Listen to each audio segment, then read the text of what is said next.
Dear all the viewers, welcome to my YouTube channel Royal Zenith. It's me Ganesh Thami. I'm back with the next video for class 12 optional English. In this video, I'm going to solve a model question issued by NEB recently in Chaitra 2079. 2079 सालको चैत्रमा राष्ट्रिय परीक्षा बोर्डले नयाँ model question प्रकाशनमा ल्याएको थियो। सोही क्वेशनलाई म यहाँ सल्भ गर्न गइरहेको छु। Group A, take the correct answer from the alternatives given in each question below. 11 into 1 is equal to 11 marks. तल दिएका प्रश्नहरूको अप्सनहरू कुन उपयुक्त छ त्यसलाई रेजा चिन्ह लगाउनुहोस्, टिक गर्नुहोस् भनेको छ। र यसमा ग्रुप ए मा 11 वटा क्वेशन हुन्छन् र प्रत्येकको एक एक नम्बरको दरले 11 नम्बर हुन्छ। Question number 1, to which one of the following language families does official Nepali language belong? तलका मध्ये कुन भाषिक परिवारमा नेपालको राष्ट्रिय भाषा, राष्ट्रिय नेपाली भाषा पर्दछ, कुन फ्यामिली अन्तर्गत पर्दछ भनिएको छ। Option A Afro Asiatic, B Sino Tibetan, C Niger Congo, D Indo European. Correct answer is option D, Nepali भाषा इन्डो युरोपियन फ्यामिली भित्र पर्दछ। Question number 2, language change as a result of globalisation occurs due to which of the following reasons? भूमण्डलीकरणको परिणामस्वरूप भाषा परिवर्तन तलका मध्ये कुन कारणले हुन्छ? Option A fashion, B foreign influence, C broadening, D narrowing. यसको करेक्ट आन्सर हो फरेन इन्फ्लुएन्स। विदेशी प्रभावले गर्दा भाषामा परिवर्तन हुन्छ। जब भूमण्डलीकरण हुन्छ, ग्लोबलाइजेसन हुन्छ, विश्वव्यापी रूपमा एक ठाउँको वस्तुहरू, विभिन्न ल्याङ्ग्वेज, लिटरेचरदेखि लिएर विभिन्न वस्तुहरू एक ठाउँमा उत्पादन भएको अर्कोमा प्रयोग हुन्छ, विश्व नै एउटा भिलेज जस्तो हुन्छ, त्यो बेलामा विदेशीहरूको प्रभावले गर्दा भाषामा परिवर्तन हुन्छ। Question number 3, Kituba is a widely used lingua franca in Central Africa. It is based on Kikongo, a Bantu language. It is also a national language in the Democratic Republic of the Congo. Which one of the following types of language is it? किटुबा भाषा मध्य अफ्रिकामा व्यापक रूपमा प्रयोग गरिने सञ्चारको माध्यम हो। यो किकोङ्गो भन्ने बान्तु भाषामा आधारित छ। यो कङ्गोको राष्ट्रिय भाषा पनि हो। त्यसो भए यो किटुबा तलका मध्ये कुन भाषा अन्तर्गत पर्दछ भनिएको छ।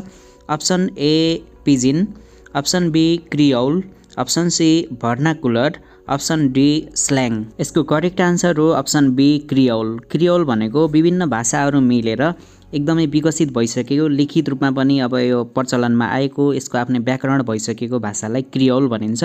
भर्नाकुलर भनेको बोलीचालीको भाषा, स्ल्याङ भनेको रफ टाइपको भाषा, पिजिन भनेको एउटा भाषा, दुईटा तीनवटा भाषाहरू मिलेर नयाँ बन्ने सुरुवाती चरण बोलीचालीमा मात्र सीमित भएकोलाई पिजिन भनिन्छ। Question number 4, who is the author of the story Paul's case? Paul's case भन्ने कथाको लेखक को हुन्? Option A Willa Cather, B Sir Arthur Conan Doyle, C MC Vassanji, option D Rudolfo Anaya. Correct answer is option A Willa क्याथर।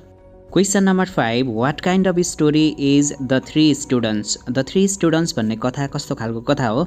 Option A a horror story, B a humorous story, C a detective story, D a satirical story. Correct answer is option C a detective story. यो चाहिँ जासुसी कथा हो।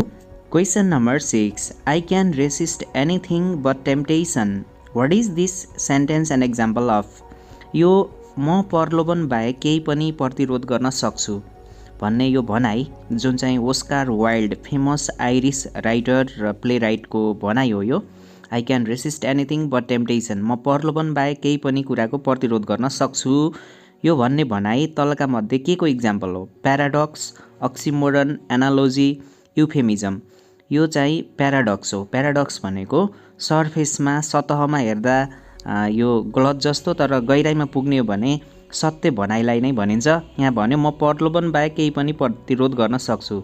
Temptation भनेको प्रलोभन भनेको म आखिर प्रलोभनमा पर्छ भने मान्छे अरू के नै रहन्छ र, यो भन्न खोजेको प्रलोभनमा पर्छ भन्ने नै हो यसको भनाइ।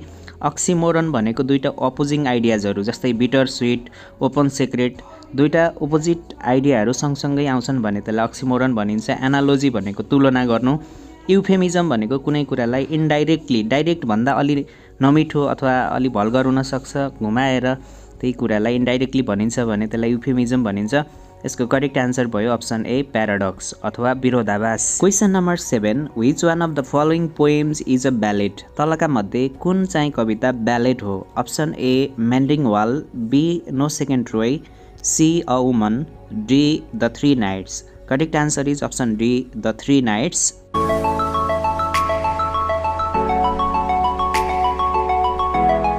Question number 8. What does the poet imply through the line I grew whiter and whiter in the poem Kidnapped?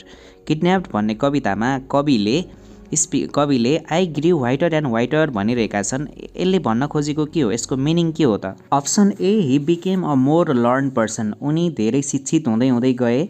Option B he got influenced by western education system, उनी पश्चिमी शिक्षाबाट प्रभावित हुँदै गए। Option C he was happy to become a European, उनी आफू European हुन पाएकोमा खुसी हुँदै गए।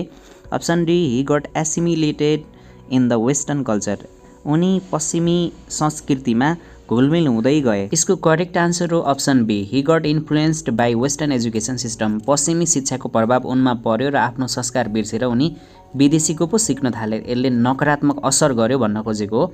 Option B is right answer. Question number 9 what year was the play All My Sons written? All My Sons भन्ने नाटक कहिले लेखिएको थियो? Option A 1947, B 1949, C 1953, D 1955। Correct answer is option A 1947। Question number 10 which one of the following literary elements is richly include in the play All My Sons? यो All My Sons भन्ने नाटकमा धेरै प्रयोग भएको figures of speech कुन हो त? Literary element कुन हो?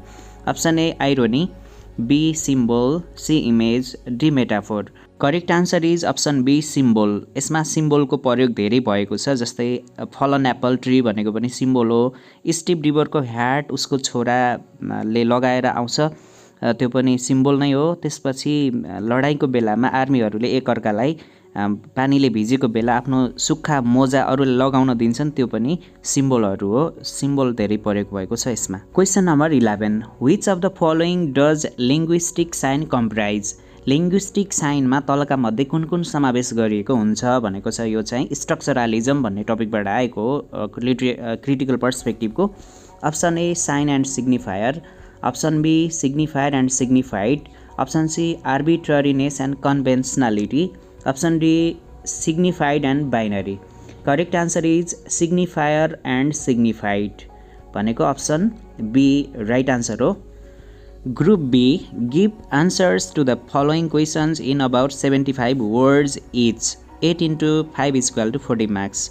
यो मोडल क्वेसनमा 75 शब्दमा यो ग्रुप बीको क्वेसनहरूको आन्सर लेख्नुहोस् भनेको छ। योभन्दा पहिलोमा लेखिएको थिएन, अहिले भनेको नयाँ चेन्ज भनेको यही हो। योमा हामीले 75 वर्ड्समा 75वटा शब्दमा यसको आन्सर लेख्नुपर्ने हुन्छ। तर मेरो आन्सरहरू अलि लामो भएको हुनसक्छ, तपाईँहरूले यसलाई छोटेर लेख्न सक्नुहुन्छ। र यसमा 8वटा प्रश्नहरू 5-5को दरले 40 नम्बर भयो। Question number 12 what is language death? Give suitable example of language death. Now it's answer language death is the condition in which it loses all the native speakers of it. जब कुनै पनि भाषाले आफ्ना वक्ताहरू, भाषा बोल्ने मानिसहरू सबै गुमाउँछ, त्यो अवस्थालाई भाषाको मृत्यु अथवा ल्याङ्ग्वेज डेथ भनिन्छ। When the last speaker of a language dies that language also dies.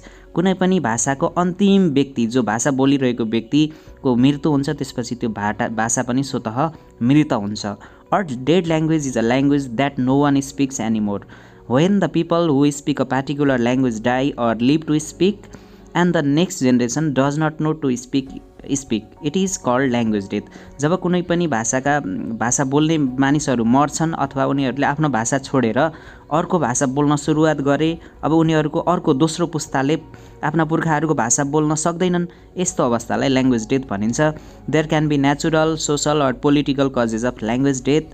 भाषा मर्नुमा नेचुरल्ली अब मान्छे मरेर पनि हुनसक्छ, सोसल अर पोलिटिकल भनेको अर्को समाजमा अर्को इज्जतदार भाषा प्रयोग गर्न थालेर आफ्नो बिर्सिएर पनि हुनसक्छ, अथवा पोलिटिकल कज भनेको कुनै पनि मानव शासकहरूले आफ्नो भाषा जबरजस्ती लाद्ने काम गर्यो भने त्यो नेटिभ स्पिकरहरूले आफ्नो भाषा बिस्तारै भुल्दै जान्छन् र अर्को पुस्ताले जान्दैन त्यो भाषा। Language death is not good because it causes the loss of particular culture and identity of people. Their literature dies along with language death. अब कुनै पनि भाषा मर्नु भनेको राम्रो होइन, किनभने योसँगै उनीहरूको कल्चर र त्यो साहित्य पनि मर्छ। For example Sanskrit is a dead language. अहिले हामीले इक्जाम्पल दिनुपर्दा संस्कृत भाषाको यसको नेटिभ स्पिकर आफ्नै यसलाई मातृभाषाको रूपमा प्रयोग गर्ने भाषिक प्रयोगकर्ताहरू कोही पनि छैन, त्यसैले संस्कृत एउटा इक्जाम्पल हो। Question number 13, is content knowledge more important than acquisition of skills? Why or why not? Give reasons to support your answer. के विषयवस्तुको ज्ञान भाषिक सिपहरू सिक्नुभन्दा महत्त्वपूर्ण छ? एक्विजिसन भनेको आर्जन गर्नु, भाषाको सिपहरू reading, writing, listening, speaking skill भन्दा कुनै विषयवस्तुको ज्ञान हासिल गर्नु मात्रै इम्पोर्टेन्ट छ भनेर यो क्वेसनले भनेको हो। Now it's answer, content knowledge means having knowledge of the subject matter or lesson. It includes the subject matter of different field. यहाँ कन्टेन्ट नलेज अर्थात् विषयवस्तुको ज्ञान भन्नाले हाम्रो पाठमा, हाम्रो किताबमा दिएको कुनै एउटा टपिकको, एउटा पाठको, मानौँ त्यहाँ कम्प्युटर सम्बन्धी पनि हुनसक्छ, कुनै विज्ञान सम्बन्धी पनि हुनसक्छ, तर अङ्ग्रेजी भाषामा दिएको तर त्यो विषयवस्तुको मात्रै हामीले ज्ञान हासिल गर्नुलाई कन्टेन्ट नलेज भनिन्छ।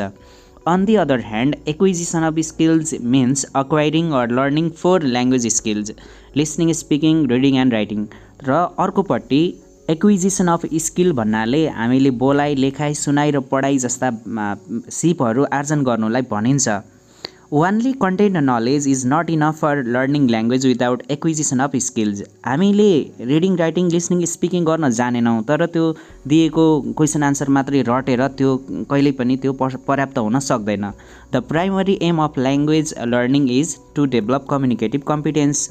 र हामीले भाषा सिक्नुको मुख्य उद्देश्य भनेको त कम्युनिकेटिभ कम्पिटेन्स, भाषिक क्षमता विकास गर्नु हो। यदि त्यो भएन भने भाषा सिक्नुको के अर्थ? त्यो कन्टेन्ट नलेज भएर मात्र हुँदैन। Hence acquisition of language skills is more important than content knowledge. त्यसैले हामीले भाषाको सिक्नु भनेको महत्त्वपूर्ण छ त्यो विषयवस्तुको ज्ञान भन्दा। It is language skills which develop communicative competence. जब हामीमा कम्युनिकेटिभ कम्पिटेन्स डेभलप गर्न छ भने ल्याङ्ग्वेज स्किलहरू, 4वटा स्किलहरू मेनली हामीले जान्नु पर्यो।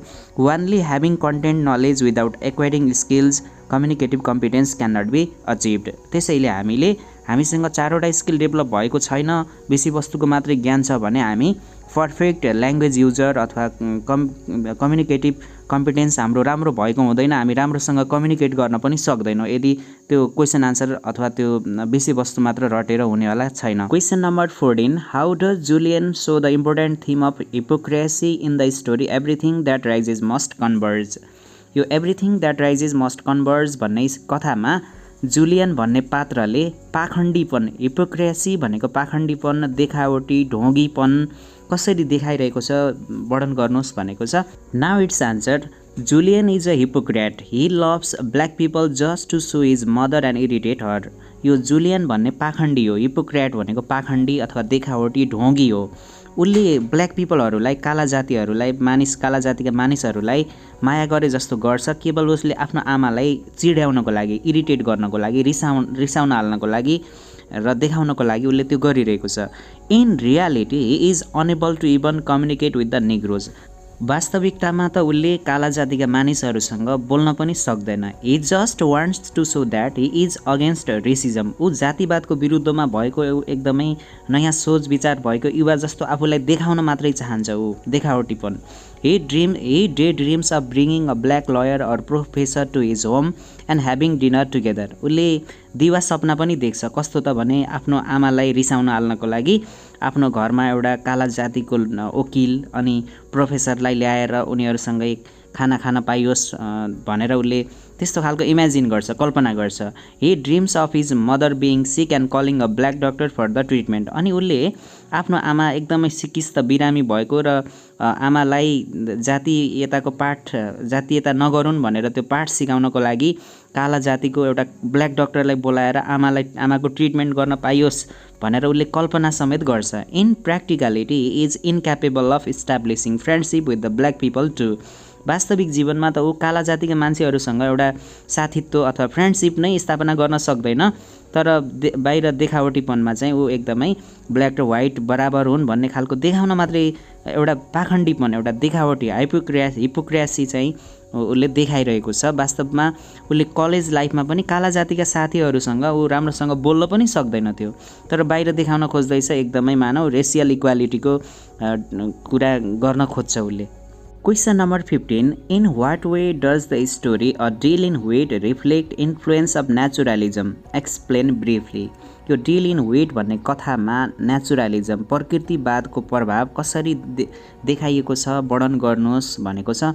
नेचुरलिजम is a literary style that portrays everyday life and social issues in a realistic manner. यो नेचुरलिजम अर्थात् प्रकृतिवाद भनेको लेख्ने एउटा शैली हो जसमा चाहिँ मानिसहरूको पात्रहरूको दैनिक जीवनमा आइपर्ने सामाजिक समस्याहरू एकदमै यथार्थपरक ढङ्गले चित्रण गरिएको हुन्छ। त्यस्तो खालको लेखनलाई नेचुरलिजम भनिन्छ साहित्यमा।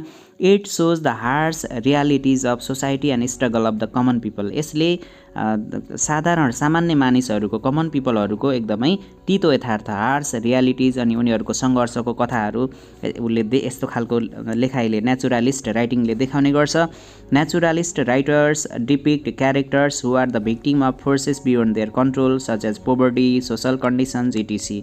र प्रकृतिवादी लेखकहरूले आफ्नो सिर्जनाहरूमा पात्रहरू विभिन्न चिजबाट पीडित भएको जुन चाहिँ उनीहरूको आफ्नो क्षमता आफ्नो पहुँचभन्दा बाहिरका शक्तिहरू जस्तै गरिबी अनि सामाजिक आर्थिक अवस्थाले उनीहरू विभिन्न पीडा भोगेका कहानीहरू यस्तो खालको लेखकहरूले राइटरहरूले देखाउने गरेका हुन्छन्। A deal in Wheat is a naturalistic story written by an American writer Frank Norris. It has the ordinary central character Sam Lewiston who is a farmer by profession. यो डिल इन वेट भन्ने कथा पनि प्रकृतिवादी कथा हो अमेरिकी लेखक Frank नोरिसद्वारा लिखित र यसको पात्र पनि सामान्य एउटा तल्लो वर्गको पात्र एउटा किसान छ जसको नाम हो साम Livingstone. He becomes the victim of his heredity because he is born as a working class or poor farmer and his surrounding environment also affects him. ऊ चाहिँ आफ्नो वंशाणु र आफ्नो वरिपरिको इन्भाइरोमेन्ट जुन चाहिँ सिकागोको इकोनोमिक इन्भाइरोमेन्टको शिकार हुन्छ। ही becomes the victim because of business monopoly and corrupted and unhealthy business practices of the greedy traders. र सिकागोका ती गाउँ व्यापारीहरू जो लोभी छन् उनीहरूको एक्लौटीपन छ त्यो भ्रष्ट छ उनीहरूबीच अस्वस्थ प्रतिस्पर्धा छ त्यसको शिकार हुन्छ यो साम लिविस्टन भन्ने पात्र। Sam Lewiston is compelled to give his property to the creditors and leave his wife at the sister's house. He wanders in the streets of Chicago like a beggar. गाउँ खेतीमा घाटामा गएपछि उसले अन्त्यमा आफ्नो सम्पूर्ण जायज यथा सम्पत्ति ऋणदाताहरूलाई बुझाएर ऊ आफ्नो श्रीमतीलाई उसको दिदीकोमा छोडेर सिकागोको सहरमा एउटा बेगर एउटा भिकारी जस्तै माग्ने जस्तै ऊ भौतारिन बाध्य हुन्छ। एउटा राम्रो एउटा मेहनती किसान त्यसरी भौतारिन बाध्य हुन्छ उसको पतन हुन्छ उसको अवस्था नराम्रो हुँदै जान्छ। In this way a deal in wheat reflects influence of naturalism. यसरी यो प्रकृतिवादको प्रभाव यसमा देख्न सकिन्छ यो कथामा। Question number 16. How does lean production combine the best features of both craft and mass production? Explain.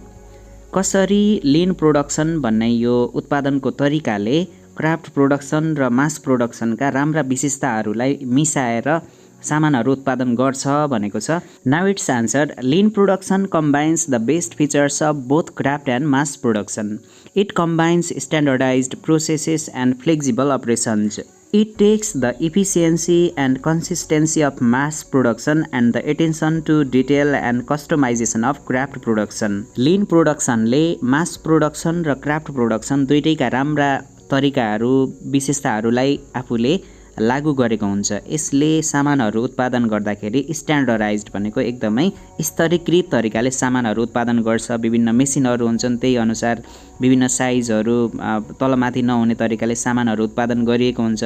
अनि यसको फ्लेक्सिबल अपरेसन भनेको एकदमै यो सामानहरू वितरण प्रणालीमा एकदमै लचकता अपनाइएको हुन्छ।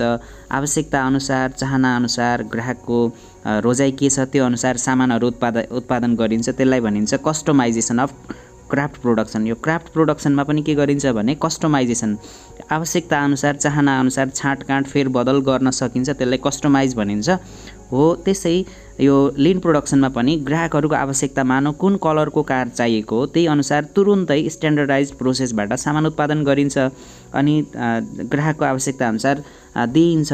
तर क्राफ्ट प्रोडक्सनमा जस्तो अत्याधिक धेरै मात्रामा सामानहरू एकैचोटि उत्पादन गरेर स्टोरमा थन्क्याउने चाहिँ गर्दैन। यसले आवश्यकता अनुसार तुरुन्तै अर्डर गरेको केही समयभित्रै छोटो समयभित्रै सामानहरू उत्पादन गर्ने र फ्लेक्सिबल तरिकाले लचकतापूर्ण तरिकाले चाहिएको केही दिनभित्रै उनीहरूले सामान ग्राहकलाई दिने गर्छन्। It merges both of them and produces high quality product at low cost per unit. अनि अर्को यसको विशेषता भनेको हाई क्वालिटी, यसमा कुनै पनि असर नै हुनु भएन। क्राफ्ट प्रोडक्सनमा जस्तै कुनै पनि कमजोरीहरू गल्ती हुनु हुँदैन, त्यो सामानमा क्वालिटी हुनु पर्यो एकदमै। र यसको पर युनिट प्रति इकाइको लाग्ने जुन कस्ट हुन्छ, जुन मूल्य हुन्छ, सामानलाई सस्तो दरमा उत्पादन गर्ने र क्वालिटी पनि धेरै दिने गर्छ यसले। Lean production reduces waste and enables workers to improve the production process. अर्को विशेषता भनेको यसले के गर्छ, वेस्ट जुन खेर गइरहेको, बिग्रिरहेको, खराबी आइरहेको जुन सामानहरू उत्पादन हुन्छ जुन क्राफ्टमा, त्यस्तो चाहिँ हुन दिँदैन है यसले।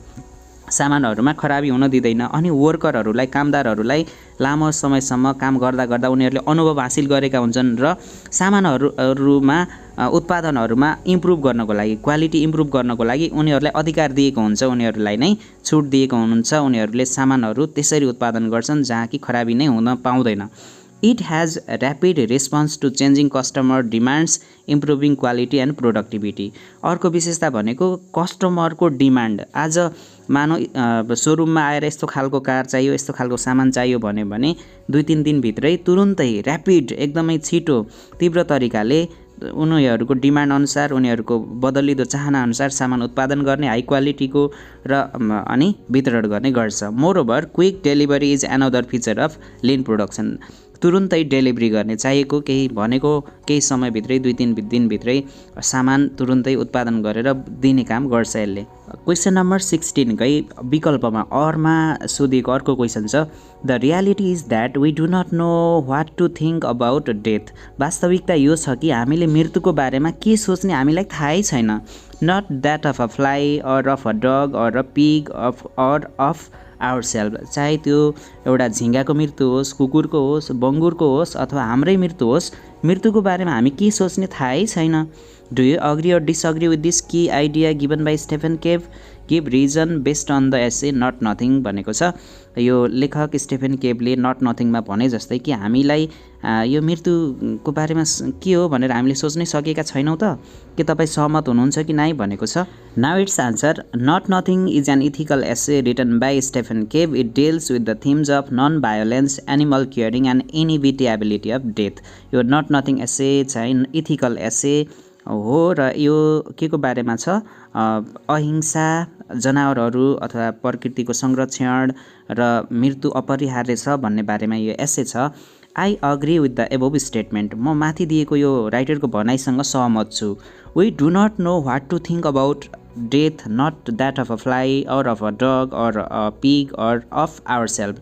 मृत्युको बारेमा के सोच्ने हामीलाई थाहै छैन। वास्तवमा भन्नुपर्दा हामी दुखी हुने कि अथवा यसलाई सिरियसली लिने कि अथवा यो त्यत्तिकै हो, नर्मल हो भनेर बुझ्ने हामी कन्फ्युज्ड छौँ भन्न खोजेको हो। Death of any creature is insignificant as well as disaster. कुनै पनि प्राणीको मृत्यु भनेको इनसिग्निफिकेन्ट भनेको नट इम्पोर्टेन्ट र डिजास्टर पनि हो। एक किसिमले यो विपत्ति पनि हो, एक किसिमले यो इनसिग्निफिकेन्ट, इट इज नट इम्पोर्टेन्ट। यो सामान्य पनि हो, यो दुइटै हो। एक किसिमले बुझ्दा यो इनसिग्निफिकेन्ट महत्त्वहीन छ र एक किसिमले सोच्दा मृत्यु भनेको त डिजास्टर हो, विपत्ति हो भनेर भनिरहेका छौँ। Death is not important and at the same time it is a disaster. यो खासै महत्त्वहीन पनि छ र यो एकदमै विपत्ति पनि छ। के सोच्ने? If we think deeply we take death as a natural happening, it is insignificant. तर हामीले एकदम गहिरिएर सोच्ने हो भने यो त प्रकृतिको नियम हो, त्यसैले मृत्यु भनेको महत्त्वहीन हो। यो त मान्छे जन्मिन्छ, मर्छ, दिनमै कति जन्मिन्छन्, कति मर्छन्, यो जनावरहरूको कुरा पनि त्यस्तै हो भन्ने कुरा हो। Many creatures die in large number every day. हरेक दिन हजारौँ लाखौँ करोडौँ प्राणीहरू जन्मिन्छन्, मर्छन्। यो त सामान्य हो, इट इज इनसिग्निफिकेन्ट भनिरहेको छ एकतिर। It is the rule of nature, life and death depend on each other. जीवन र मृत्यु एकअर्कामा भर पर्छन्, यो प्रकृतिको नियम हो, त्यसैले मर्नु भनेको इट इज इनसिग्निफिकेन्ट हो। नोबडी लिभ्स फर एभर, कोही एकदमै अजम्बरी सधैँभर जिउने त कोही हुँदैन। On the other hand death is a catastrophe because it takes a million years time to evolve any creature and to come to the present situation. र एक किसिमले भन्ने हो भने यो मृत्यु भनेको एउटा विपत्ति पनि हो, किनभने हामी अथवा कुनै पनि प्राणी यो अवस्थामा आइपुग्नको लागि हजारौं करोडौं वर्ष लागेको थियो। जस्तै मान्छेकै उदाहरण दिनुपर्दा मान्छेको आजभन्दा 4-5 करोड वर्ष पहिला मान्छे यो अवस्थामा थिएन। अलि पहिला पनि मान्छेको पुच्छर थियो, एउटा चिम्पान्जीको अवस्थामा थियो। बिस्तारै हामी अहिलेको अवस्थामा एकदम परिष्कृत ढङ्गले सोच्न सक्ने हाम्रो शरीरको स्ट्रक्चर सम्पूर्ण तरिकाले हामी डेभलप्ड भएका छौँ। यो विकसित हुन करोडौं वर्ष लाग्यो। त्यसैले यस्तो विकसित प्राणी मर्नु भनेको दुःखको कुरा पनि हो एक किसिमले भनिएको छ। For example, if a fly is killed its generation may end in future. मानव झिँगालाई मारियो भने यसका भविष्यका सन्ततिहरू मर्न सक्छन् अथवा उनीहरूको अस्तित्व गायब हुन सक्छ। It carries worlds within world. यसले आफूभित्र एउटा छुट्टै संसार पनि बोकेको छ। जस्तै यो भित्र ब्याक्टेरियाहरू छन्, त्यो भित्र ब्याक्टेरियाको छुट्टै जिनहरू छ, अनि त्यो ब्याक्टेरियाहरूको आफ्नै उद्देश्य छ। उनीहरूको यो पर्यावरणमा इकोसिस्टममा उनीहरूको आफ्नै गोल अथवा उद्देश्य काम छ। त्यसैले हामीले मार्नु हुँदैन। त्यसैले यो मृत्यु भनेको एक किसिमले डिजास्टर पनि हो भन्न खोजिएको। Similarly in the case of human too death is very painful, losing our loved ones is really a catastrophe. त्यसै गरी मान्छेको केसमा भन्नुपर्दा पनि आफ्नो आफन्तहरू गुमाउँदा एकदमै पीडा हुन्छ। त्यसैले यो डिजास्टर हो। र अन्त्यमा निष्कर्षमा भन्नुपर्दा the reality is that we don't know what to think about death. मृत्युको बारेमा के सोच्ने हामी आफै कन्फ्युज्ड छौँ भन्न खोजेको हो। Question number 17, summarise the poem if I should die. यो इमिली डिकिन्सनको कविता इफ आई सुड डाईको सारांश लेख्नुहोस् भनिएको छ। Now it's answer, if I should die is a poem written by an American poet Emily Dickinson. The speaker of this poem is not afraid of death.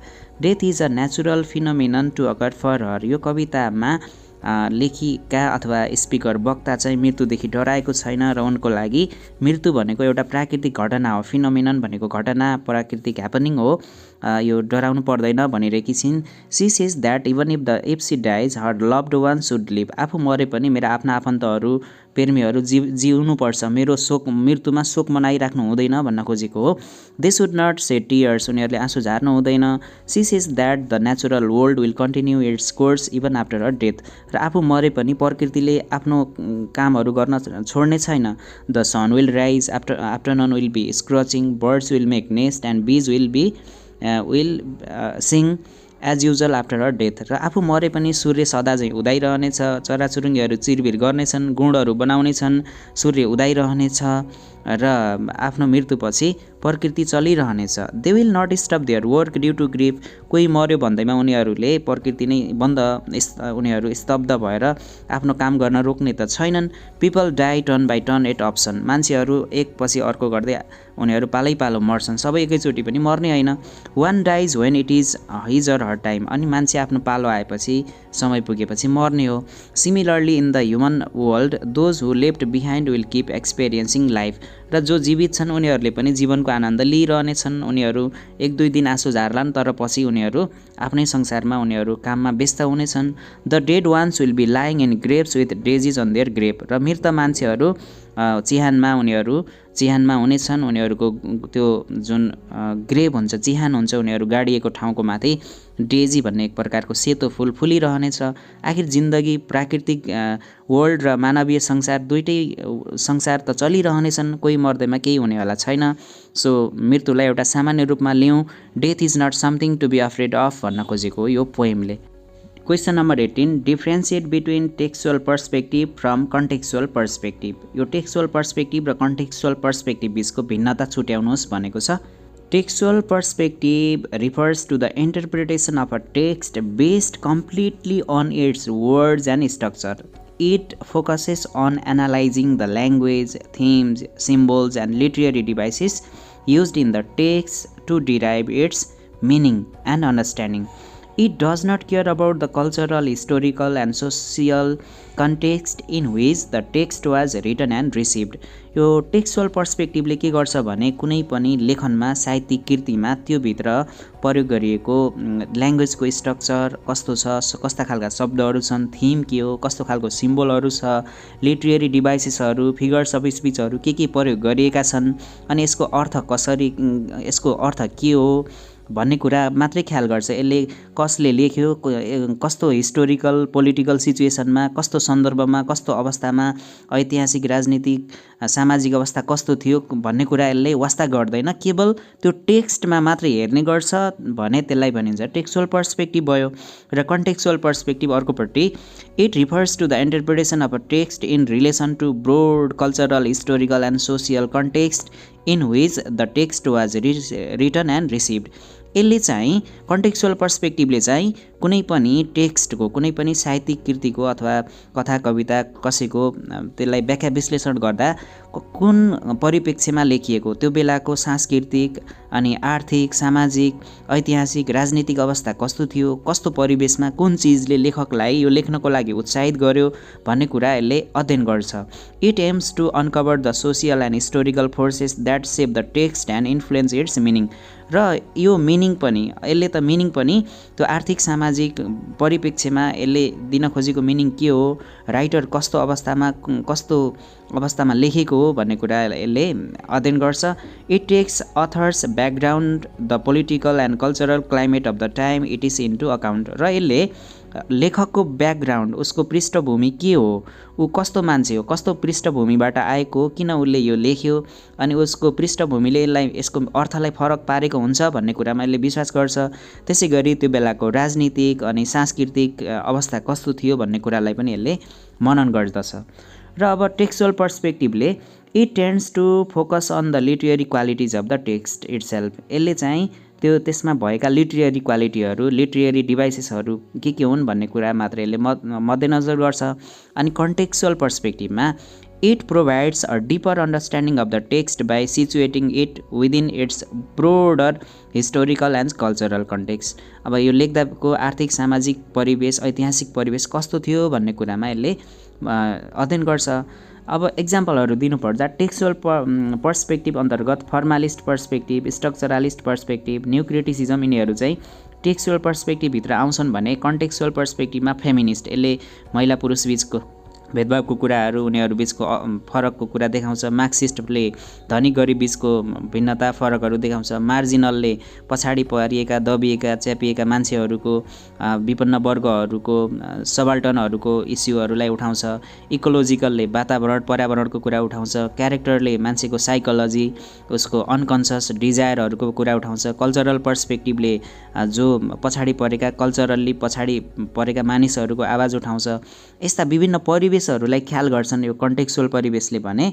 टेक्स्चुअलले चाहिँ केवल टेक्स्टलाई मात्र हेर्छ भने त्यसलाई टेक्स्चुअल र कन्टेक्स्टलाई, सन्दर्भलाई, सोसल, पोलिटिकल, हिस्टोरिकल, इकोनोमिक कन्टेक्स्टलाई हेर्छ भने त्यसलाई कन्टेक्स्चुअल पर्सपेक्टिभ भनिन्छ। Question number 19. According to Sigmund Freud, literary creation emerges from unconscious state of mind. Do you agree or disagree? Justify your opinion. Sigmund फ्रडको भनाइमा साहित्यिक सिर्जनाहरू मान्छेको अचेतन मनबाट पैदा हुन्छ। के तपाईँ योसँग सहमत हुनुहुन्छ? यो भनाइलाई पुष्टि गर्नुहोस्। Now it's answer. According to Sigmund Freud, there are 3 layers in human mind: id, ego and super ego. मनोविश्लेषणात्मक सिद्धान्तका पिता सिगमन्ड फ्रडको भनाइअनुसार मान्छेको दिमागमा 3वटा तहहरू हुन्छन्। ती तहहरूको नाम ईद, इगो र सुपर इगो हो। Id is called unconscious mind. ईदलाई हामी भन्छौँ अचेतन मन। It is full of desires. यो चाहनाहरूले भरिएको हुन्छ। Super ego is conscious mind which is aware of social rules and norms. अनि सुपर इगो चाहिँ फेरि यो चेतन मन हो, कन्सियस माइन्ड हो। यो चाहिँ सामाजिक नियम, कानुन, बन्धनहरू यो गर्नु हुँदैन है भनेर यसले चाहिँ दबाउने काम गर्छ।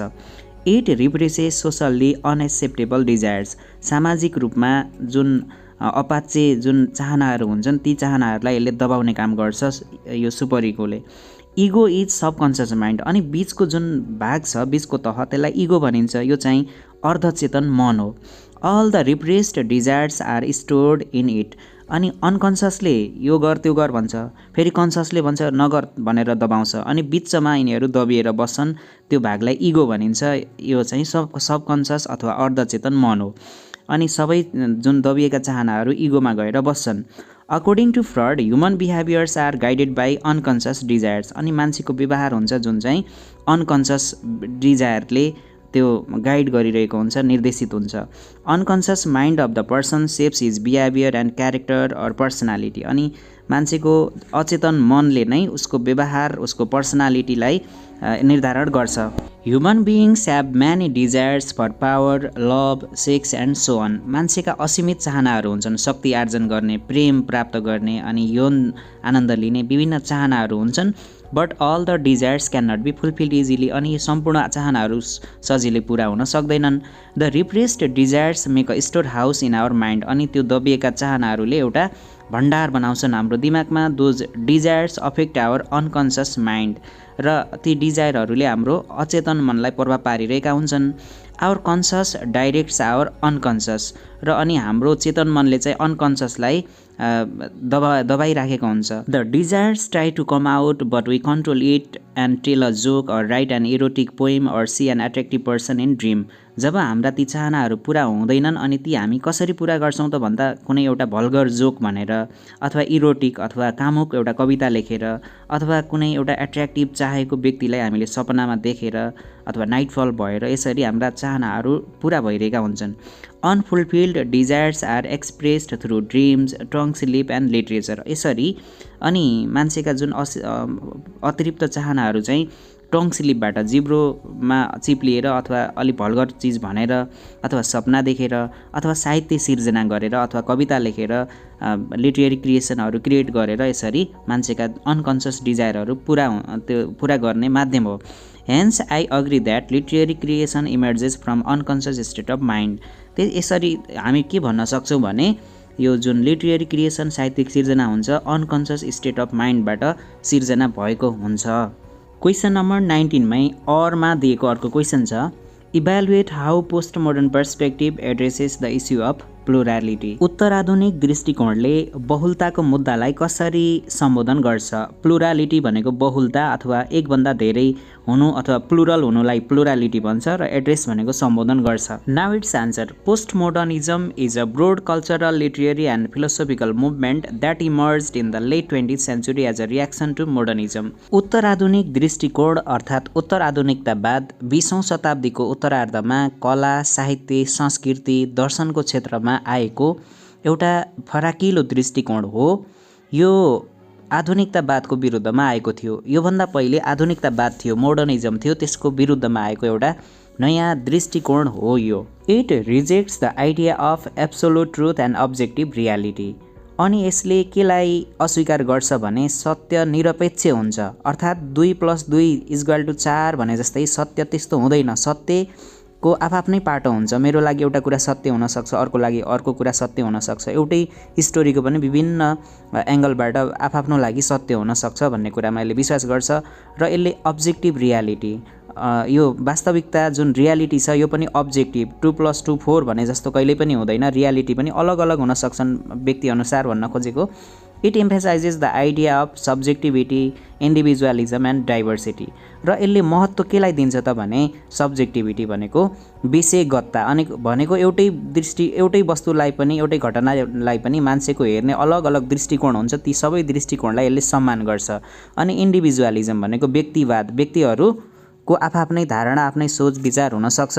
र डाइभर्सिटी विविधता, मान्छेहरूका आफ्नै चाहनाहरू हुन्छन्, आफ्नो दृष्टिकोण हुन्छ, ती सम्पूर्ण मान्छेका भावनाहरूलाई यसले सम्मान गर्छ। It addresses the issue of plurality in literature by focusing the multiplicity of perspective. अनि यसले साहित्यमा बहुलतालाई कसरी सम्बोधन गर्छ भने लिटरेचरमा पनि त्यहाँ न्यारेटरहरू, कथा भन्ने पात्रहरू अलग अलग हुन सक्छन्, ती सम्पूर्ण सबै पात्रका दृष्टिकोणहरूलाई यसले सम्मान गर्छ, सम्पूर्णलाई स्थान दिन्छ। त्यहाँ एकजना क्यारेक्टरले मात्रै त्यो स्टोरी भनिरहेको हुँदैन, विभिन्न क्यारेक्टरहरू हुन्छन्, तिनीहरूले आफ्नो तरिकाले त्यही विभिन्न घटनाक्रमहरूलाई बताइरहेका हुन्छन् साहित्यमा। It rejects the single dominant narrative. यसले एउटै मात्र पात्र, एउटैले मात्रै जुन कथा वस्तु भनिरहेको हुन्छ त्यसलाई यसले रिजेक्ट गर्छ। भनेको त्यहाँ मल्टिपल न्यारेटरहरू हुन्छ, एउटै स्टोरी पनि 3-4 अथवा धेरैवटा न्यारेटर, मल्टिपल न्यारेसन भइरहेको हुन्छ, उनीहरूले आफ्नो तर्फबाट कथा एउटै कहानीलाई बताइरहेका हुन्छन्, सम्पूर्णलाई यसले स्थान दिन्छ। According to this perspective there is no single and final meaning of the text. यसको महत्त्वपूर्ण चिज भनेको के हो भने कुनै पनि टेक्स्टको कुनै पनि साहित्यको कथाको कविताको एउटै मात्रै मिनिङ हुँदैन 2 + 2 4 भने जस्तै एउटा मात्रै मिनिङ हुँदैन यसको मिनिङ व्यक्ति अनुसार ठाउँ अनुसार मान्छेको बुझाइ अनुसार अलग अलग हुन सक्छ ती सम्पूर्ण उनीहरूको बुझाइलाई सम्मान गर्नुपर्छ भनेर यसले विश्वास गर्छ there can be multiple meanings त्यहाँ विभिन्न मिनिङहरू हुन सक्छन् it addresses the issue of plurality by respecting multiple styles, voices, narrators, cultural references, diversity of experiences, etc. यसले साहित्यमा विभिन्न स्टाइलहरू जुनसुकै स्टाइल भए पनि तिनीहरूलाई स्वीकार गर्छ मानव कसैले क्रोनोलोजिकल कर्मिक रूपमा लेख्ला कसैले फ्ल्यासब्याक टेक्निकमा लेख्ला कसैले मल्टिपल न्यारेटरमा लेख्ला कसैले ओम्निसियन्ट न्यारेटरमा लेख्ला विभिन्न तरिकाले जुन लेखिएका हुन्छन् सबैलाई सम्मान गर्छ ती पात्रहरूका भोइसहरू न्यारेटरहरू अनि कल्चरल रेफरेन्सेस भनेको जस्तै कसैले मानव अफ्रिकन कल्चरहरूको बारेमा लेख्ला कसैले हिन्दू अथवा इन्डियन नेपाली कल्चरको बारेमा लेख्ला कसैले एड्स भिक्टिमहरूको बारेमा लेख्ला कसैले एलजीबीटीआईहरू जुन थर्ड जेन्डर लेस्बियन गे बाइसेक्सुअलहरूको बारेमा लेख्ला सम्पूर्ण लिटरेचरहरूलाई यसले स्थान दिन्छ ठाउँ दिन्छ उनीहरूका भोइसहरूलाई सम्मान गर्छ it challenges traditional literary conventions and technique यसले परम्परागत रूपमा पहिलेदेखि आएको जुन चलन छ त्यसैलाई नै फलो गर्नुपर्छ भनेर भन्दैन त्यसलाई हामी ब्रेक गर्न पनि सक्छौँ आफ्नो स्टाइलले लेख्न सक्छौँ this perspective is more democratic and inclusive approach to literature since it celebrates diversity यसले डाइभर्सिटी विविधतालाई एकदमै यसले सम्मान गर्छ सेलिब्रेट गर्छ यो एकदमै डेमोक्रेटिक प्रजातान्त्रिक र समावेशीपूर्ण तरिकाको सबैलाई समावेश गर्ने सबैलाई स्थान दिने सबैलाई ठाउँ दिने खालको यो पर्सपेक्टिभ हो Group C, write long answer to the following questions in about 150 words each. तलका मध्ये 3वटा क्वेसनको उत्तर लेख्नुहोस् र एउटा आन्सर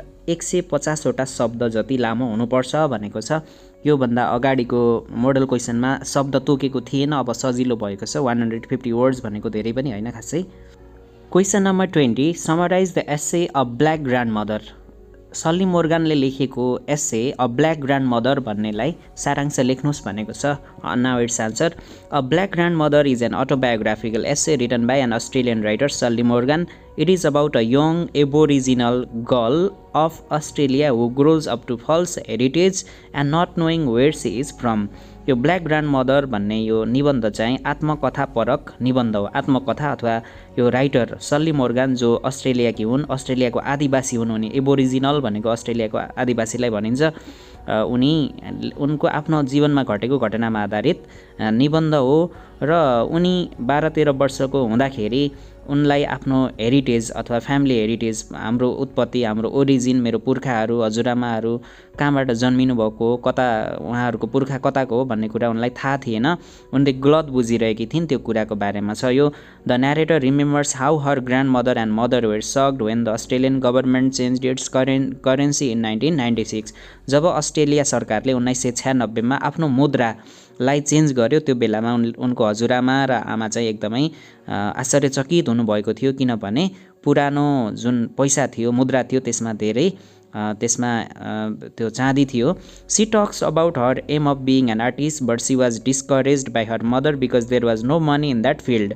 उनी आर्टिस्ट बन्न चाहन्थिन् चित्र कोर्थिन् तर उनको आमाले उनलाई आर्टिस्ट भएको देख्न चाहन्नथिन् किनभने त्यो फिल्डमा पैसा कमाइ हुँदैन मरेपछि यो पैसा कमाउने यो फिल्डमा त भनेर उनले उनलाई हतोत्साहित गरिन् त्यसैले she continued studying due to her mother अनि त्यसपछि आमाले उनलाई पढ छोरी भनेर अझै धेरै पढेको देख्न चाहन्थिन् अरू फिल्डमा काम गरेको देख्न चाहन्थिन् one day she found her grandmother crying she grew too curious to discover about her family's indigenous root र उनले एक दिन विद्यालयबाट फर्केर आइरहेको बेला फर्केर आएपछि हजुरआमा रोइरहेको भेटाइन् अनि उनले किन रुनुभयो हजुरआमा भन्दा you kids need bloody white grandmother भनेर उनले भनिन् यसको मतलब उनी ब्ल्याक थिइन् भन्ने कुरा अनि पहिलो पटक न्यारेटरले थाहा पाइन् her mother told her a lie about their origin उनको आमाले यो न्यारेटरको सल्ली मोर्गानको आमाले पनि ढाँटेकी थिइन् किनभने मेरो आमा अथवा तिम्रो हजुरआमा इन्डियाबाट आउनुभएको थियो she is an she told the narrator that they were Indian by origin हाम्रो ओरिजिन हाम्रो पुर्खाहरू इन्डियाबाट आएको हाम्रो हजुरआमा पनि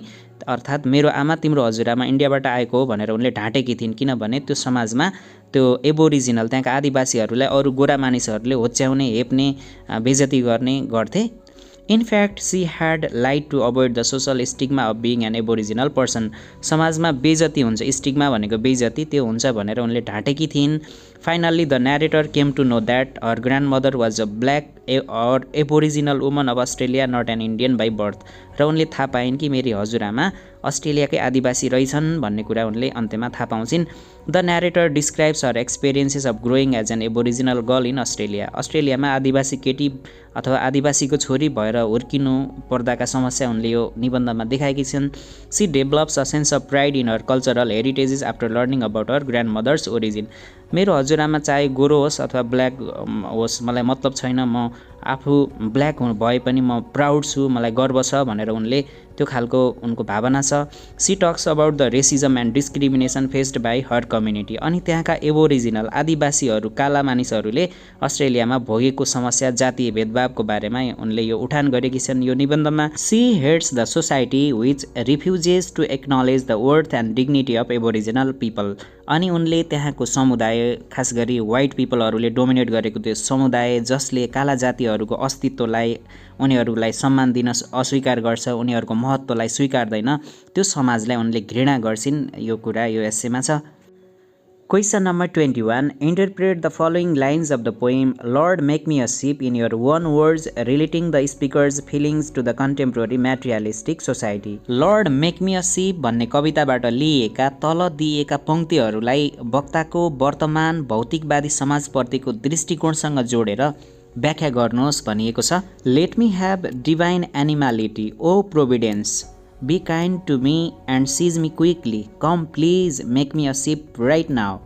यो लाइनहरूलाई देवकोटाको ओरिजिनल कवितामा दिएको लाइनसँग म म्याच गरेर राखिरहेको छु। यसलाई नेपालीमा दिव्य पशुत्व मलाई प्रभुजी जनै गर झट्ट समाऊ, आऊ आऊ अहिले भेडो बनाऊ भनेर दिएको छ। अन्तिममा कविताको अन्तिममा दिएको लाइन हो यो लाइनमा चाहिँ यो वक्ताले आफू भेडो बन्न चाहेको, ए प्रभुजी छिटो आउनुहोस् मलाई भर्खरै भेडो बनाउनुहोस् भन्ने खालको रिक्वेस्ट गरिरहेको छ स्पिकरले। Now it's answer. The above given lines are taken from the poem Lord Make Me a Sheep, written by a great Nepali poet Lakshmiprasad Devkota. It is a satirical poem which attacks on the behavior and conducts of human society. The speaker of this poem appeals God to make him a sheep because he is tired of being a human. He wants to get rid of the burden of responsibilities. प्रस्तुत line चाहिँ यो लक्ष्मीप्रसाद देवकोटाको प्रभुजी भेडो बनाऊ lord make me a ship भन्ने कविताबाट लिएको। यसमा वक्ता speaker चाहिँ भेडो बन्न चाहेको छ। यो एकदमै व्यङ्ग्यात्मक कविता हो, स्याटाइरिकल पोएम हो। यसले मानवीय व्यवहारहरूप्रति यसले व्यङ्ग्य प्रहार गरेको छ र यसमा वक्ता आफू मान्छे बन्न पनि थाकेको, बरु भेडो बन्न चाहेको कुरा उसले इच्छा व्यक्त गरिरहेको छ। र भेडो भएपछि त मान्छेको जुन रेस्पोन्सिबिलिटी, जुन जिम्मेवारीको भारी छ त्योबाट मुक्त भइन्छ भन्ने उसले चाहन्छ। The speaker of this poem is tired of being a human being due to human conducts and activities such as rush for material prosperity, pomposity, hypocrisy, pain, struggle and burden of responsibility. यो वक्ता अब मान्छे भएर थाकेको छ किनभने मानिसहरू material prosperity भौतिक सम्पत्तिको पछाडि दौडिरहेका छन्। पम्पोसिटी भनेको पाखण्डीपन अथवा रवाफ, घमण्ड, देखावटीपन, हिपोक्रेसी भनेको पाखण्डीपन, पेन भनेको पीडा, struggle and burden of responsibility अनि मानव हुँदा विभिन्न जताततै गर्नुपर्ने सङ्घर्ष अनि जिम्मेवारीको भारीबाट ऊ थाकेको छ। ही वान्ट्स टु बी एलिनेटेड भनेको एक्लो हुनु from the human society because he is fed up with this society which is running after materialistic prosperity. यो समाज जुन चाहिँ भौतिक सम्पत्ति, भौतिक प्रगतिको पछि दौडिरहेको छ, यो समाजबाट उनी एक्लो हुन चाहन्छन्, टाढिन चाहन्छन्। The speaker feels that it is better to be a divine animal than to be a sinner human being. एउटा पापी मान्छे, सिनर भनेको पापी मान्छे हुनुभन्दा त बरु डिभाइन भनेको दैविक जनावर हुनु ठिक उनले ठान्छन्। पापी मानिस हुनुभन्दा एउटा दैविक प्राणी भेडो हुनु उनी उचित ठान्दछन्। In the afore mentioned lines, afore mentioned भनेको माथि दिइएको लाइन्स, ही अर्जेस भनेको रिक्वेस्ट गर्छन् God to take him quickly and make him a sheep right now. उनले तुरुन्तै भगवानलाई आउनुहोस् मलाई भेडो बनाउनुहोस् भनेर भनिरहेका छन्। For him the sheep is a far better creature than the human being which has no desire for anything. अनि भेडो चाहिँ मान्छेको तुलनामा अति उत्तम एकदमै राम्रो प्राणी हो किनभने उसको कुनै लोभ लालच चाहना छैन। In this way he wants to be alienated from the present over competitive materialism. जुन वर्तमान समाजको जुन भौतिकवाद, भौतिक सुख सुविधा सम्पत्ति जोड्ने जुन कम्पिटिसन छ यो कम्पिटिसनबाट उनी टाढा हुन चाहन्छन्। He doesn't want to run in the race of being richer and higher than others. अरूभन्दा धनी हुने, अरूभन्दा ठुलो हुने, अरूभन्दा पावरफुल हुने जुन अहिलेको यो दौड छ यो दौडमा उनी सहभागी हुन चाहँदैनन्। क्वेसन नम्बर 21 कै विकल्पको रूपमा अरमा सोधेको अर्को क्वेसन छ, do you believe that abstract reasoning is predominantly the male field of thought, give reasons in support of your answer भनेको छ। के तपाईँ अमूर्त तर्क मुख्यतया पुरुष विचारको क्षेत्र हो भन्ने विश्वास गर्नुहुन्छ? यहाँ एब्स्ट्र्याक्ट रिजनिङ भन्नाले फिलोसोफी दर्शनको क्षेत्र भन्न खोजेको हो। के दर्शनको क्षेत्रमा पुरुषहरू मात्रै धेरै छन् त? के पुरुषहरू मात्रै धेरै दार्शनिक छन्? तपाईको आन्सरलाई तर्कसहित पुष्टि गर्नुहोस् भनेको छ। यो क्वेसन चाहिँ सोधिएको कहाँबाट हो भने द केस फर ज्यान्थिपी भन्ने एउटा एस्से छ निबन्ध, त्योबाट सोधिएको हो। Now it's answer, yes I agree that abstract reasoning is predominantly the male field of thought. म यसमा सहमत छु। यो फिल्डमा, यो एब्स्ट्र्याक्ट रिजनिङमा, फिलोसोफीमा खास गरी पुरुषहरू मात्रै संलग्न छन्, पुरुषहरूको यो फिल्ड हो। When the Greek philosophers invented geometry to divide the land of Egypt equally, they mixed abstract reasoning to convince the doubters। यो एब्स्ट्र्याक्ट रिजनिङको यो फिलोसोफीको सुरुवात कहाँबाट भयो भने जब ग्रिसमा मानिसहरूले जियोमेट्री विकास गर्ने, जियोमेट्रीको प्रयोग गरेर यो ज्यामितीय गणितको प्रयोग गरेर उनीहरूले त्यहाँको जमिनलाई बाँडफाँड गरे। जब ती मान्छेहरू जो असन्तुष्ट थिए तिनीहरूलाई ढुक्क बनाउनको लागि, उनीहरूलाई विश्वस्त तुल्याउनको लागि एउटा फिल्डको विकास गरियो जसलाई भनिन्थ्यो एब्स्ट्र्याक्ट रिजनिङ भनेर। सुरुमा यसलाई एब्स्ट्र्याक्ट रिजनिङ भनियो। Under the name of philosophy, soon it dominated all aspects such as mathematics, physics, metaphysics, religion, poetry, etc.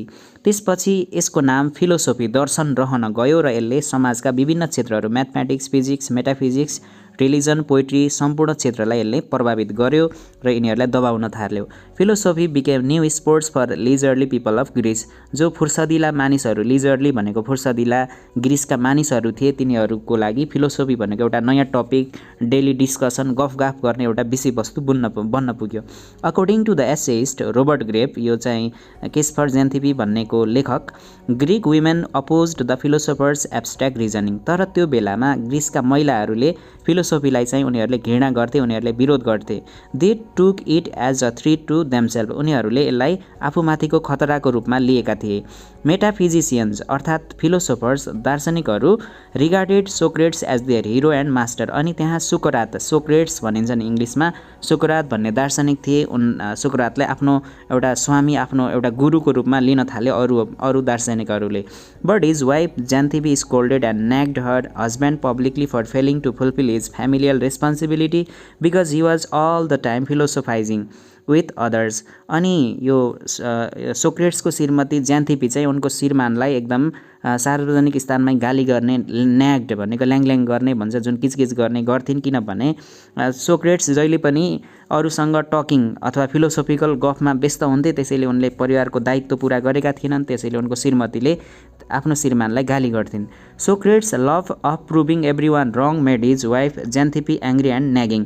अनि सोक्रेट्सले आफू गफ गरेर अरूलाई जित्थे, जहिले पनि अरूलाई हराउँथे, आफू जित्थे। अनि उनलाई यो गर्नमा एकदमै प्रेम थियो, उनलाई एकदम मन पर्थ्यो। त्यसैले उनको श्रीमती पनि उनीदेखि रिसाएकी थिइन्। The essayist supports Xanthippe and says her intuitions were right. अनि यहाँ लेखकले चाहिँ सोक्रेट्सको सपोर्ट गरेका छैनन्, उनको श्रीमती ज्यान्थिपीलाई सपोर्ट गरिरहेका छन् र भनिरहेका छन् कि ज्यान्थिपीले अन्तर्दृष्टिको प्रयोग गरेकी थिइन्। She fears that her husband's theories would bring her family into public disgrace or hatred at the time when women were just regarded as child bearing machine and sexual conveniences. उनले त्यो बेला पनि जब महिलाहरूलाई एउटा यौन साधनको रूपमा र एउटा खेलौनाको रूपमा लिइन्थ्यो, बच्चा जन्माउने मेसिनको रूपमा लिइन्थ्यो, त्यो बेलामा पनि सोक्रेट्सको श्रीमतीलाई थाहा थियो कि मेरो श्रीमानको यो फिलोसोफीले मेरो परिवारलाई खतरामा ल्याउनेछ, परिवारलाई अरू सार्वजनिकमा अरू पब्लिकहरूले, अरू मानिसहरूले घृणा गर्नेछन्, परिवारमा समस्या आउन सक्छ भन्ने कुरा चाहिँ उनले अन्तर्दृष्टि प्रयोग गरेर उनको अन्तर्दृष्टिले भविष्य पहिल्यै थाहा पाइसकेकी थिइन्। फर्स भनेको भविष्य थाहा पाउनु। Here hence we can say that abstract reasoning is predominantly the male field of thought. त्यसैले हामी सहमत हुन सक्छौं कि यो हेर्दा के देखिन्छ भने यो फिलोसोफीमा मेनली मेलहरु मात्रै संलग्न रहेछन्, फिमेलहरुलाई मन पर्दैन रहेछ। Females prefer to use intuitions instead of abstract reasoning. महिलाहरुलाई त बरु यो दर्शनको सट्टा एब्स्ट्र्याक्ट रिजनिङको सट्टा उनीहरुलाई इन्ट्युसन अथवा अन्तर्दृष्टि प्रयोग गर्न उनीहरुलाई ठीक लाग्छ, which makes them allies of the poet. अनि उनीहरु बरु कविहरुसँग नजिक हुन्छन्, कविको साथी भन्छन्, कविहरुले पनि अन्तर्दृष्टि प्रयोग गर्छन्। कविहरु र महिलाहरु बीच समानता छ, तर उनीहरु कवि र महिलाहरु दुईटै दार्शनिकको चाहिँ एन्टी हो, अपोजिट हो भनेर यहाँ लेखकले भनेका छन्। त्यसैले हामी भन्न सक्छौं यो एब्स्ट्र्याक्ट रिजनिङ भनेको मेल फिल्ड हो mainly. Last question number 22, do you think the play All My Sons is the play of responsibility, tragedy and guilt? Justify your answer with example. के तपाईलाई अल माई सन्स भन्ने नाटक उत्तरदायित्व, वियोग र दोषको बारेमा छ भनेर विश्वास लाग्छ? उदाहरण सहित तपाईको उत्तरलाई व्याख्या गर्नुहोस् भनेको छ। Now it's answer. All My Sons is a 3-act play written by an American playwright Arthur Miller. This is the play of responsibility, tragedy and guilt. American नाटककार आर्थर मिलरद्वारा लिखित यो नाटक हो र जुन चाहिँ 3वटा अङ्कमा बाँडिएको छ। यो नाटक रेस्पोन्सिबिलिटी अर्थात् दायित्व अनि ट्रेजेडी भनेको दुःख अथवा वियोग र गिल्ट दोषसँग सम्बन्धित छ। Joe Keller is a successful businessman devoted to his family and has no time for anything except working for the family welfare. He is a perfect family man. He is a responsible husband and father. He forgets his social responsibility while being too loyal to his family. यसमा मुख्य पात्र जो killer ऊ एकदमै एउटा सफल व्यापारी हो। ऊ परिवारप्रति र बिजनेसप्रति एकदमै समर्पित छ, डिभोटेड छ। उसलाई पारिवारिक दायित्व अथवा आर्थिक जिम्मेवारी पूरा गर्ने नाममा उसले समाजको दायित्व बिर्सेको छ र त्यसैले उसले अपराध गरेको छ। Similarly this play is a tragedy too because most of the characters pass through various hardships and tragic event. यसमा मुख्य पात्र लगायत अरू पात्रहरू पनि विभिन्न कठिनाइहरूसँग जुधिरहेका छन्, त्यसैले यो ट्रेजेडी हो। The protagonist Joe Keller committed horrendous or serious crime by supplying defective airplane parts. It caused the death of 21 pilots and their families suffered. His son Larry committed suicide due to his father's crime. Father-son relationship between Joe and Chris deteriorated when Chris knew about his father's crime. Kate Keller is in grief due to Larry's missing in the World War II. Anne's life is full of tragedy and devastation. She lost her boyfriend Larry and her father got imprisoned. George lost his girlfriend Lydia due to war. Steve Deaver is the most tragic character who has been betrayed by Joe Keller. यो एकदमै tragic घटनाहरू पनि घटेका छन् यसमा। जो किलरले जब उसले बिग्रेका सिलिन्डरहरू बेच्यो त्यसले गर्दा 21वटा पाइलटहरू एयरप्लेन क्र्यासमा मरे, उनीहरूका परिवारहरू पनि ले दुःख भोगे। त्यसैगरी ल्यारीले पनि आफ्नो बुवाको अपराधको कारण उसले सुसाइड गर्यो। जब कान्छो छोरा क्रिसले पनि बुवाको अपराध थाहा पायो त्यसपछि बुवा छोराको सम्बन्ध पनि बिग्रियो। अनि केट केलर पनि आफ्नो जेठो छोरा फर्केर आउला भनेर उनी मिस गरिरहेकी छिन्, उनी पनि पीडामा छिन्। अनि सबैभन्दा पीडित भनेको त एन भन्ने केटीको पनि जिन्दगी एकदमै उनले आफ्नो बॉयफ्रेन्ड ल्यारीलाई गुमाइन्। त्यसपछि उनको बाउलाई चाहिँ जेलमा हालिएको छ। दाइले पनि आफ्नो गर्लफ्रेन्ड लिडियालाई गुमायो। जर्ज पनि युद्धमा जाँदा उसको गर्लफ्रेन्ड लिडियाले फ्र्याङ्क लुबेसँग विवाह गर्दै। अनि स्टिभ डिबर भनेको पनि आफ्नै साथी बिजनेस पार्टनर जो केलरबाट धोका पाएर जेलमा परेको छ, किनकि उनीहरूले दुईटैले मिलेर अपराध गरेका थिए तर फस्ने चाहिँ यो स्टिभ डिबर मात्रै भयो। त्यसैले यो ट्रेजिक पनि छ, यसमा ट्रेजेडी पनि हो यो। जो Keller blames his business partner Steve Deaver for his joint crime and puts him in jail. जो केलरले उनीहरूको सामूहिक अपराधलाई यो स्टिभ डिबरले मात्रै गरेको हो भनेर आरोप लगाएर आफ्नो साथीलाई मात्र जेलमा कोच्छ, आफू निस्किन्छ।